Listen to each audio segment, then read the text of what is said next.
Well, hello friends, and welcome back to my channel. It has been quite a while since I've uploaded anything, and judging by the title of this video, you can most likely assume that it's been because I am now pregnant. And I am about 5.5, almost 5.5 months pregnant. So a little bit of over halfway there. We're looking forward to meeting our baby girl in about for 3 to 4 months, Lord willing, if everything goes according to plan. Right now, everything's looking really good. She's right on schedule as far as the anatomy scan goes and the ultrasounds and all that. So we are just really thankful that she seems healthy at this point and that I'm doing good. But I wanted to go ahead and address some questions that a lot of you guys have been asking me, specifically around my diet during pregnancy. Have I gained weight? What have I changed in my training? Pretty much all things pregnancy mixed with health and fitness. So the biggest one I have gotten asked is, am I still eating carnivore? Slash, like, am I still living a carnivore lifestyle, I guess? And the answer to that would be no. When I found out I was pregnant, we were still eating carnivore at that point. So we had been eating that way for about 2.5, 3 months. And you can go back and watch the video I did on that. My husband and I's results, we go into it and we tracked everything very in depth. So definitely check that out if you are looking into it. But then about 2 weeks after I found out I was pregnant, I started getting morning sickness really bad and horrible food aversions. And one of those food aversions, unfortunately, was meat and eggs, which were the two main things that I was consuming during that time. So I really had to change things drastically. And honestly, my goal in the first really 9 to 10 weeks of pregnancy was just to make sure I was eating. And a lot of what I ate was sourdough toast with grass-fed butter. I ate a lot of yogurt, smoothies, nothing super heavy. I think probably the heaviest thing I would eat on a regular basis in the first trimester was pasta. And even then we would try to get gluten-free pasta, like brown rice pasta, chickpea pasta, which I know if you're like knee deep into carnivore right now, you probably have a lot of things to say about that. But for me, I really just needed to listen to what my body was wanting and just making sure that I could eat and not throw up after. So that is the short answer to that. However, my husband and I do still lean more towards wanting to take a low carb approach during this time. So now that I'm in my second trimester and I've lost my morning sickness for the most part, I'm getting my appetite back, I'm able to eat meat again. I still can't tolerate eggs. It's so strange, like even just the smell makes me feel nauseous. But we have been just incorporating more meat again and higher fats. I'm still consuming carbs here and there. Sometimes I'll have a piece of sourdough toast. I will still have fruit fairly often.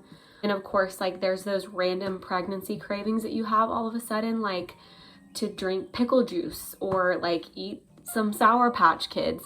And I definitely have allowed myself to have those things, but I'm not going crazy. I don't feel like I need to binge or like there's been any sort of tendency from my past that's kicked in since I've been pregnant, which I'm so grateful for. And I feel like that just comes because I am nourishing myself to the best of my ability. I'm eating fairly adequate protein, fat, and carbs for what my body is needing right now and what the baby is needing. I know there are so many opinions on, is keto okay during pregnancy? Do babies need carbs? Do you need carbs? And there's just so much information. I can link some things that I've listened to recently. I think it just all depends on what feels best to you and what you can put full confidence in during your pregnancy. If you have any amount of fear surrounding the decisions you're making, I would encourage you to either like do more research or try to tune in to your body and your hunger cues a little bit more, and just eating in a way that does bring you peace during this time and allows you to kind of like mentally feel like you are giving your baby and yourself what you need. Also keeping in mind, this time is just for a season. It's gonna go by like that. I cannot believe I am already 5.5-ish months pregnant. That just blows my mind that I could have a little sweet baby in my arms in like 3 months technically. And so along with that, you wanna make sure that you're also supplementing with a prenatal vitamin, especially if you find yourself having morning sickness and just kind of throwing everything up. It's a really good idea to invest in that and make sure it's good quality. I personally use the Ali Miller RD prenatal supplements, and then I take a vitamin D3 and K2, it's in one supplement by Dr. Jockers, and then I also take an omega-3 supplement. Now, depending on how your diet is, if you're eating enough fish and things with omega-3s, you may not need that. But for me, I was having some aversions to fish as well during the first trimester, and that is so pertinent to brain development and for you as the mom to function well during that time. So if you're finding that you are not consuming wild caught salmon, or like I think cod is safe, I want to say sardines are safe as well. Just make sure you consult your doctor or care provider, of course. But if you're not getting those things, please, please, please do yourself a favor and invest in an omega-3 supplement. I will also put links below with all the supplements that I use. I am not sponsored or supported by any of these companies. These are just the ones I've done research on and that I feel confident in putting my money into and putting into my body. All right, so the next thing I've been asked as well is, what is my training split, and have I had to modify anything during pregnancy? Also, have I gained weight during pregnancy, which I feel like is a very personal question, and everybody's journey is so different. Like, please don't compare your journey to mine. I will go ahead and put up a chart of what is recommended to be a healthy level of weight gain during your pregnancy, but ultimately you just want to make sure, like I said, that you're nourishing yourself, feeding yourself adequately, and that you're not just allowing yourself to be in the state of like hunger and starvation from a fear of gaining weight during pregnancy, because so much is changing in your body. And just remember that you're growing a little human, and their life is so important most of all. So just don't deprive yourself and starve yourself because you're afraid to gain weight during pregnancy, because it can affect the health of your baby. For me, I'm not going to give you a specific number of weight that I've gained during pregnancy. I will say that I haven't gained a ton. I have stayed within the normal range of weight to gain for where I'm at in this stage of my pregnancy. So I've been really thankful for that. Leads me into exercise specifically. Yes, I have had to modify some things, but yes, I am still training on a regular basis. During the first trimester, my training was very sporadic. I did a lot of home workouts because I was feeling so nauseous a lot of the time, but I tried to get in at least 2 full body days at the gym if I could. That way I was still doing some weightlifting.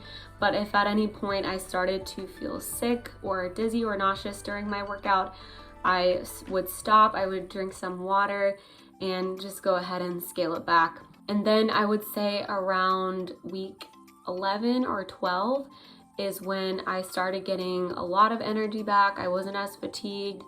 I was able to eat more, and so I felt more comfortable to start going to the gym a little bit more. So I still was not doing my usual like 4 to 5 day training split. I was doing 3 days, mostly full body, and on the other days I was not going to the gym. I was just either walking or stretching. Again, very sporadic, but I stayed consistent with my weight training so far during the second trimester. Now, things that I've had to modify during my training has been barbell deadlifts, barbell squats, pretty much anything where I am bent over. Even really heavy bent over rows I find are kind of uncomfortable for me, so I just don't do that. I still implement squats and every once in a while deadlifting into my workout, but I really haven't deadlifted since my first trimester, and it didn't feel super great to me, so I just haven't focused on that. My goal right now is just to kind of maintain in a way, but I also know in the back of my mind that if I'm not continuing to stress the muscle and do progressive overload, I will lose some. And in fact, I already have noticed that I've lost some muscle in my quads specifically and in my arms. I feel like my arms look a little bit smaller, but I know that I have the connection to those muscles, so that way whenever I'm done with my pregnancy and I'm able to start doing exercise again after, however long it takes me to recover from the birth, then I can just, look forward to gaining that back slowly, a very slow pace, because if you go right back into working out after having a birth, it can do way more harm than good. So make sure that you're being checked out by a doctor, by your midwife, by a pelvic floor specialist, so that they can clear you to go back to the exercise. And I'm planning to take however long that is to restore and heal all down there, because I would much rather take 3 months, even longer to completely heal than to make it worse and just cause things in the future that I don't want. So all that to say, yes, I know that losing some muscle is inevitable, and that's not my goal, so that's fine. Make sure I'm getting at least 100 to 150 minutes of exercise throughout the week, whether that is walking, whether that is doing stretching or weightlifting. Obviously, weightlifting is more enjoyable to me, so that's what I tend to focus on, but I'm just trying to take a well-rounded approach and to really think of this as training for a marathon, picking exercises that are going to help me strengthen and also stretch all the muscles that I am going to be using during birth. For example, I focus a lot more now on doing deep set squats. Those are amazing and have been proven to help get your baby into an optimal position to come out the right way. So I know that that doesn't work for everybody, but it's just a little thing that you can do and implement to kind of help that process as much as possible. But if you have been told by your doctor or care provider that you are not clear to do these specific things, don't do them. Always make sure that you get clearance from the person that is going to be helping you deliver your baby, that has experience in this, because they know more than I do. Okay, so deep set squats I mentioned, and then also doing a lot of pelvic floor work, which I would highly recommend seeing a pelvic floor specialist so you can make sure that you are breathing right and connecting right to that muscle. Otherwise, again, you can do more harm than good. There's a lot of great videos on YouTube, so I'm not going to go too much into that, but essentially specific exercises that I like to do for my pelvic floor is bridges. I like to do cat-cows, and I also like to do, I don't know what the specific exercise is, but it's where you're like on your hands and knees, and then you put one arm out and one leg out. It might be really hard to see that, but that's okay. You get the idea. I've also been doing most of my exercises standing upright, whether that's upper body or lower body. Haven't been doing a lot of exercises where I am like laying flat. I usually try to make sure that I'm fairly elevated or mostly sitting upright. So I do a lot of lunges, do a lot of dumbbell squats, cable squats. Upper body has pretty much stayed the same for me, other than bent over rows, as I mentioned before. Ultimately, what I want you to take away from this is if something is hurting, don't do it. Really listen to your body and listen to what feels the best to you. And as I personally progress towards the end of my pregnancy, I'm probably gonna move more towards Pilates and things that are gonna like really stretch and strengthen and lengthen at the same time those muscles, rather than try to like tense them up. Because again, think of this as you're training for a marathon, and for birth, you're not necessarily training to hit a PB or training to have a bunch of strength. Like, you don't need that. You need more endurance and you need more stability, focused workouts. So that is my rant on that. I feel like this video is already long enough and I've covered, I think, like a wide range of things. So let me know if this was helpful to you, and also if there's anything else you would like me to touch on specifically. If you want me to make a video with my workout split while pregnant, or if you would like me to do a what I eat in a day kind of thing, I'm up for any of it, and I really enjoy making these videos.